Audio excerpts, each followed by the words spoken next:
আসসালামু আলাইকুম বন্ধুরা, আজ আমি বেগুন আর আলু দিয়ে মাছের ঝোল রান্না করব। আশা করছি সম্পূর্ণ ভিডিওটা দেখবেন, ভালো লাগবে। এখানে আমি কড়াই গরম করে নিয়েছি। কড়াইয়ের মধ্যে দিয়ে দিলাম পরিমাণ মতো তেল। আমি রেগুলার রান্নার তেল দিয়ে দিয়েছি। তেলটা গরম হয়ে গিয়েছে, এখন আমি দিয়ে দিচ্ছি পেঁয়াজ কুচি,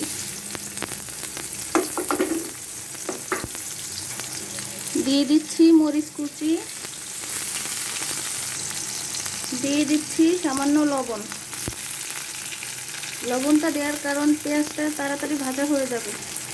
এটাকে আমি সুন্দর করে হালকা বাদামি রং আসা পর্যন্ত ভেজে নেব। পেঁয়াজটা বাদামি কালার হয়ে আসছে, এখন দিয়ে দেব পেঁয়াজ বাটা। পেঁয়াজটা খুব সুন্দর করে ভেজে নিতে হবে। দিয়ে দিচ্ছি পরিমাণ মতো হলুদের গুঁড়া,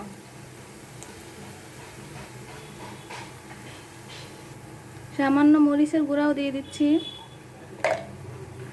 এখন এটা একটু ভেজে নিতে হবে। সামান্য একটু নেড়ে চেড়ে কষানোর জন্য সামান্য পানি দিয়ে দেব। অল্প পরিমাণে পানি দিতে হবে, খুব বেশি দেওয়া যাবে না।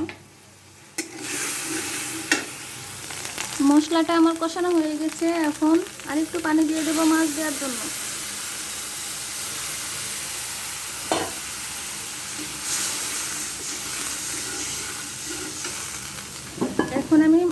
এখন আমি মাছগুলো দিয়ে দিচ্ছি।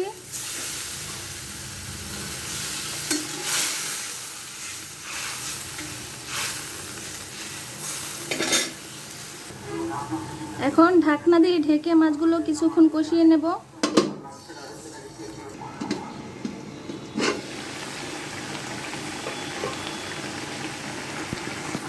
আমার মাছগুলো কষানো হয়ে গিয়েছে, এখন আমি মাছগুলো উঠিয়ে নিচ্ছি।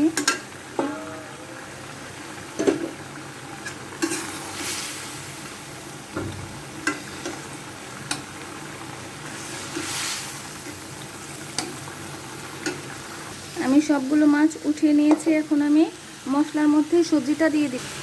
আমি আগে আলুগুলো দিয়ে দিচ্ছি, কারণ বেগুনের সাথে আলু দিলে বেগুনগুলো গলে যাবে, তখন তরকারিটা খেতে ভালো লাগবে না।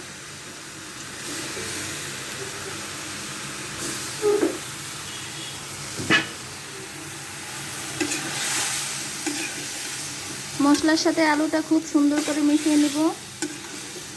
খুব সুন্দর করে মিশিয়ে নিয়েছি, এখন আমি সবজিটা ঢেকে দেব। ফিরে আসছি 5 মিনিট পর।